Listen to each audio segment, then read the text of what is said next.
Sometimes we are so afraid to make a fool of ourselves that we don't even try. Sometimes we are so afraid to fail that we give up before we even start, because we fear we have got so much to lose.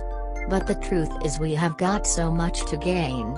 It's our willingness to fail that is a prerequisite for living life to the fullest.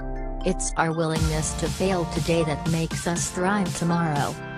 Here are 5 reasons why your mistakes and failures are good for you. Number 1, mistakes and failures are great sources of indispensable feedback. They are just things that went different than expected. They show us what didn't work and invite us to come up with another strategy, idea or plan. They're not a measure of our worth, even though that's what we often make them out to be, feeling deflated, small and insecure.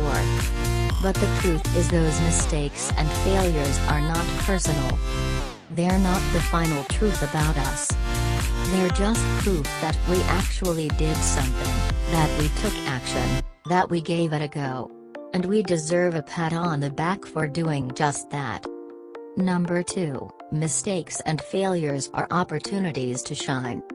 They are an opportunity to show what we're made of. They allow us to decide who we want to be even when things are tough and we would rather curl up in a ball and hide from the world. They allow us to deliberately own our mistakes instead of sweeping them under the carpet. They're an opportunity to be an inspiring example of creativity and resourcefulness, of non-judgmental strength and open-mindedness. They're an invitation to live with style, class and integrity.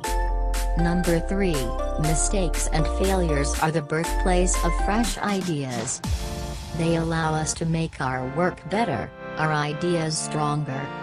They help us detect what part of our plan we need to work on. They help us figure out what support we need to ask for. They help us crystallize our intention and refine our ideas.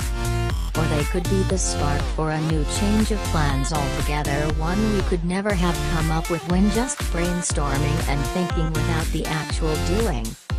Number 4, mistakes and failures are invitations to reconnect with ourselves. They're an invitation to take a moment and take a look at what we set out to do and why we were doing it in the first place. They're an invitation to distinguish our genuine wants and dreams from the should and have to. They're an invitation to refocus on what we truly want to do and change direction when we find ourselves off track of who we truly are. Number 5, mistakes and failures are powerful confidence boosters. They are the living proof that we've got what it takes after all. We've handled so many mistakes and failures in the past and we're still here, despite the hurt, shame and discomfort that each mistake and failure brought along. They're living proof that we're so much more than we give ourselves credit for. We've handled our mistakes and failures before and we can do so again. J.K. Rowling said that it is impossible to live without failing at something, unless you live so cautiously that you might well not have lived at all, in which case you have failed by default. If you like this video, please subscribe.